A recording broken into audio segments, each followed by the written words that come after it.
नमस्कार दोस्तों, एरट चैनल में आप सभी का बहुत बहुत स्वागत। आज हम भारत के प्राचीन विश्वविद्यालय की जानकारी लेंगे। जैसे कि आप सभी जानते ही हैं कि एशिया का जो प्रथम विश्वविद्यालय था वह नालंदा विश्वविद्यालय था। यह महाविहार भी था और बौद्ध मठ भी। यह विश्वविद्यालय जो है यह बहुत ही विशाल, भव्य एवं विश्व प्रसिद्ध था और यहाँ पर बेहतरीन शिक्षा दी जाती थी और सुदूर दूर से विद्यार्थी यहाँ पर अध्ययन करने आते थे, जैसे चीन, इंडोनेशिया, तुर्की, जापान, कोरिया आदि। और सभी प्रकार के विषयों का यहाँ पर अध्ययन किया जाता था, जैसे वेद, विज्ञान, खगोल शास्त्र, चिकित्सा शास्त्र, मूर्तिकला, आयुर्विज्ञान आदि। जानते हैं दोस्तों, यह विश्व का पहला आवासीय विश्वविद्यालय था। यहाँ निःशुल्क शिक्षा दी जाती थी और रहने खाने की व्यवस्था भी यहाँ पर निःशुल्क थी। इस विश्वविद्यालय का जो खर्चा था वो 200 ग्राम की आय से प्राप्त धन से किया जाता था और राजाओं और धनी सेठ के द्वारा भी यहाँ पर आर्थिक सहायता दी जाती थी। वर्तमान में यूनेस्को ने इसे विश्व धरोहर स्थल माना है। जानते हैं इसकी स्थापना कब हुई थी? तो इसकी स्थापना मगध के जो राजा थे, जो कि वर्तमान में अभी बिहार कहलाता है, कुमारगुप्त प्रथम ने की थी, जो कि चंद्रगुप्त द्वितीय के पुत्र थे और यह उन्होंने 5वीं शताब्दी में की थी। यह जो विश्वविद्यालय है यह 5वीं शताब्दी से लेकर के 13वीं शताब्दी तक यहाँ पर शैक्षणिक कार्य चला, लेकिन जो इसका सबसे विकास का दौर या समृद्धि का दौर था वह 5वीं शताब्दी से लेकर के 8वीं शताब्दी तक का था। और 7वीं शताब्दी में यहाँ पर चीनी यात्री ह्वेनसांग आए थे और उस समय यहाँ के जो प्रमुख थे वे शीलभद्र थे। नालंदा विश्वविद्यालय जो है इसमें 3 बार आक्रमण हुआ। तो जो पहला आक्रमण था वह हुन के द्वारा किया गया था। उस समय जो यहाँ के शासक थे वे स्कंदगुप्त थे और स्कंदगुप्त ने बाद में इसकी मरम्मत की थी। दूसरा जो आक्रमण था वो गोदास ने किया था और गोदास ने जब यहाँ पर आक्रमण किया था उस समय यहाँ के जो शासक थे वे हर्षवर्धन थे और हर्षवर्धन ने ही बाद में इसकी मरम्मत करवाई थी। तीसरा जो आक्रमण था वो बहुत ही विनाशकारी था और वो तुर्की सेनापति बख्तियार खिलजी और उसकी सेना के द्वारा किया गया और इस विश्वविद्यालय को उन्होंने पूरी तरह से तहस नहस कर दिया। बख्तियार खिलजी ने 1193, कहीं कहीं किताबों में 1200 भी लिखा गया है, यहाँ पर आक्रमण किया। ये जो नालंदा विश्वविद्यालय था यहाँ पर 3 पुस्तकालय थे। एक था रत्नरंजक, दूसरा था रत्नदधि और तीसरा था रत्नसागर।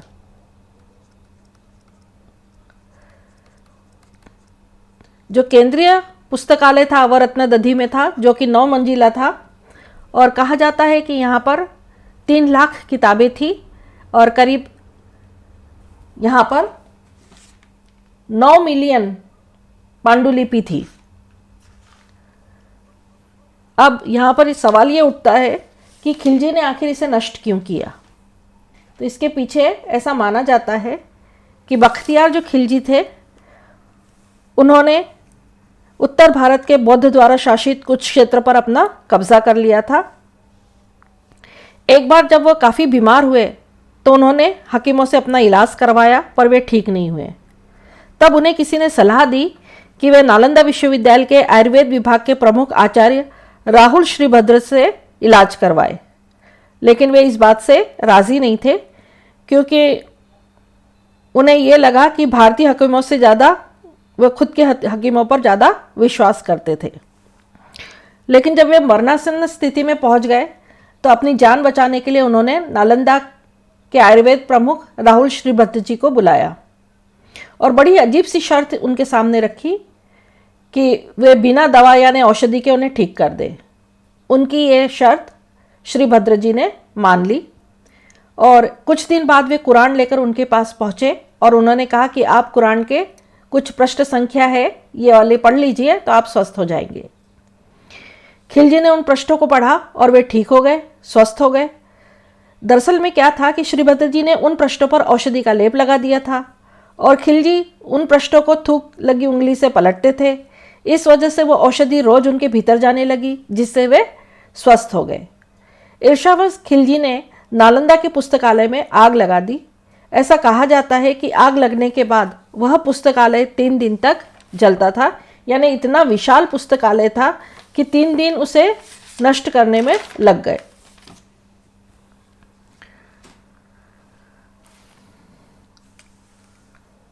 तो नालंदा जो विश्वविद्यालय अब तो वह खंडर हो चुका है। 2007 में पुनर्जीवित करने का विचार किया गया इस विश्वविद्यालय को और एक नया विश्वविद्यालय जो है वो बनाया गया और यह राजगिरी में है, जो कि बिहार में ही है। और 1 सितंबर 2014 को नालंदा विश्वविद्यालय ने अपना पहला शैक्षणिक सत्र शुरू किया। इसके जो पहले चांसलर है वो नोबेल पुरस्कार विजेता अमर्त्य सेन थे और केवल यहाँ पर स्नातक और मास्टर डिग्री की पेशकश शुरू में की गई थी और 2020 से क्रमिक चरणों में यहाँ पीएचडी कार्यक्रम भी शुरू किए जा रहे हैं। तो ये थी नालंदा विश्वविद्यालय के बारे में। जानते हैं तक्षशिला के बारे में। तो तक्षशिला जो है वह प्राचीन शिक्षा का केंद्र था। तक्षशिला नालंदा से भी अधिक प्राचीन है। कई विद्वान इसे विश्वविद्यालय नहीं मानते हैं, जैसे कि नालंदा को विश्वविद्यालय के रूप में माना जाता है। इसका प्रमुख कारण यह है कि तक्षशिला नालंदा की तरह संगठित नहीं था और न ही इसमें कक्षा कक्ष, व्याख्यान कक्ष एवं विद्यार्थी और आचार्य के रहने की व्यवस्था थी, अपितु यह विद्या का ऐसा केंद्र था जहाँ अलग अलग छोटे छोटे गुरुकुल हुआ करते थे और आचार्य व्यक्तिगत रूप से विभिन्न विषयों पर आगंतुक छात्रों को शिक्षा प्रदान करते थे। कई बार ऐसा भी होता था दोस्तों कि आचार्य अपने घर पर भी शिक्षा दिया करते थे। यहाँ राजाओं के पुत्र शिक्षा लेने आते थे और खास करके शस्त्र विद्या से संबंधित। साधारण विद्यार्थी भी यहाँ शिक्षा ग्रहण करते थे और सभी को समान दर्जा यहाँ पर दिया जाता था। पुराण के अनुसार तक्षशिला जो है यह श्री राम के भाई भरत के पुत्र तक्ष ने इस नगर की स्थापना की थी। तो तक्षशिला जो है वह प्राचीन गांधार देश की राजधानी है और यह शिक्षा का प्रमुख केंद्र था। वर्तमान में यह पाकिस्तान के रावलपिंडी जिले पंजाब में स्थित है। यहाँ एक पहली शताब्दी से लेकर के 5वीं शताब्दी तक यह काफी प्रसिद्ध रहा। इसे गांधार नरेश आंबिक का संरक्षण प्राप्त था। यह झेलम व सिंधु नदी के बीच में स्थित है। इस विश्वविद्यालय में 64 विषय पढ़ाए जाते थे,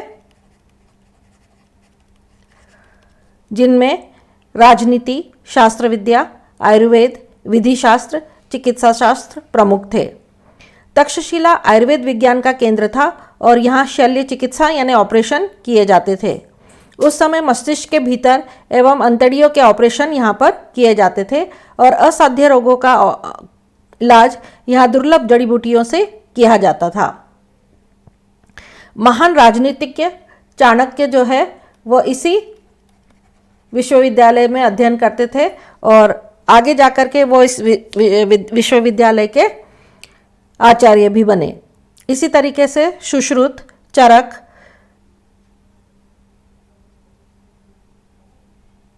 बंडनी एवं चंद्रगुप्त यहाँ के विद्यार्थी रहे हैं। उस काल में चिकित्सा शास्त्र का यह एकमात्र सर्वोपरि केंद्र था। 450 ईस्वी में यहाँ पर फाहियान आया था और यूनेस्को ने इसे विश्व विरासत सूची में शामिल किया है। इसके बाद हम देखते हैं उदांतापुरी। उदांतापुरी जो है इसे उदांतापुरा भी कहा जाता है और यह बौद्ध महाविहार था और मगध में स्थित था। इसे प्रथम पाल नरेश गोपाला ने 8वीं शताब्दी के मध्य में इसकी स्थापना की थी। यह बौद्ध विहार नालंदा से 6 किलोमीटर की दूरी पर स्थित है और इस महाविहार का संचालन भिक्षु संघ के हाथ में था, न कि राजा के हाथ में। ओदांतापुरा जो विश्वविद्यालय है वह तंत्र विद्या के लिए काफ़ी प्रसिद्ध रहा है। यहाँ पर तंत्र विद्या दी जाती थी और बख्तियार खिलजी जो है उन्होंने यहाँ पर आक्रमण कर इसे नष्ट कर दिया। यहाँ का सर्वप्रथम जो विद्यार्थी है वह दीपंकर था, जो बाद में विक्रमशिला का प्रधान आचार्य बना। इन्होंने तिब्बत जाकर लामा संस्थान की स्थापना की। श्री गंगा भी यहाँ के छात्र थे और आगे जाके वे विक्रमशिला के आचार्य बने। अगला हम देखेंगे सोमपुरा महाविहार। तो सोमपुरा जो महाविहार है या विश्वविद्यालय है, इसे पहाड़पुर बौद्ध विहार या सोमपुर विहार अथवा सोमपुर महाविहार के नाम से जाना जाता है। यह बांग्लादेश के नौगांव जिले के बादलगाछी उपजिले के पहाड़पुर में स्थित है। इस स्थापना पाल वंश के द्वितीय राजा धर्मपाल ने की थी और यह 8वीं शताब्दी में इसकी स्थापना की थी। यूनेस्को ने इसे विश्व विरासत स्थल घोषित किया है। फिर है जगदल्ला विश्वविद्यालय। जगदल्ला जो विश्वविद्यालय है यह भी बौद्ध विहार है और यह भी शिक्षा का केंद्र था। इसे पाल राजवंश के अंतिम शासक रामपाल जो थे उन्होंने इसकी स्थापना की थी 11वीं और 12वीं शताब्दी में।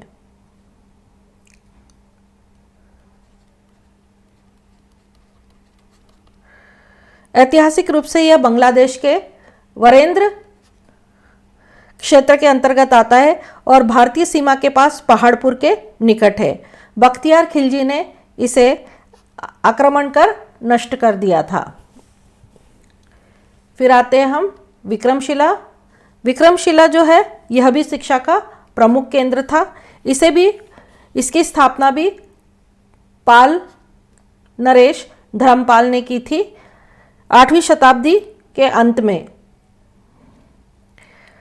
और 8वीं शताब्दी से लेकर के 12वीं शताब्दी तक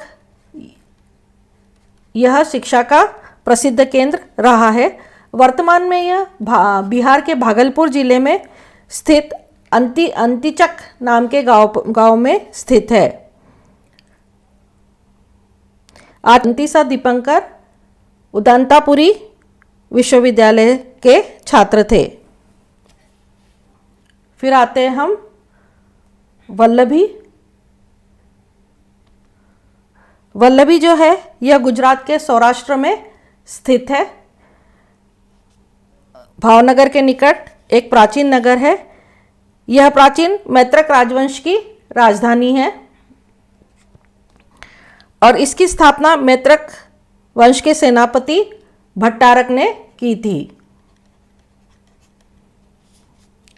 470 ईस्वी में। यह खंबात की खाड़ी के मुहाने में स्थित है। 7वीं शताब्दी में यहाँ पर चीन यात्री ह्वेनसांग आए थे और गुणामती और स्थिरमती दोनों ही बौद्ध विद्वानों ने यहाँ शिक्षा प्राप्त की थी। यहाँ पर धर्मनिरपेक्ष विषय की शिक्षा के लिए यह प्रसिद्ध था। फिर है पुष्पागिरी। तो पुष्पागिरी जो विश्वविद्यालय है इसकी स्थापना कलिंग के समय में हुई थी और यह 3री शताब्दी में हुई थी और वर्तमान में यह उड़ीसा में स्थित है। 11वीं शताब्दी तक इसने काफ़ी विकास किया, इसका विकास चरम सीमा पर था। इस यह विश्वविद्यालय जो है यह 3 पहाड़ों से घिरा हुआ है। ललितगिरी, रत्नागिरी और उदयगिरी तक यह फैला हुआ है।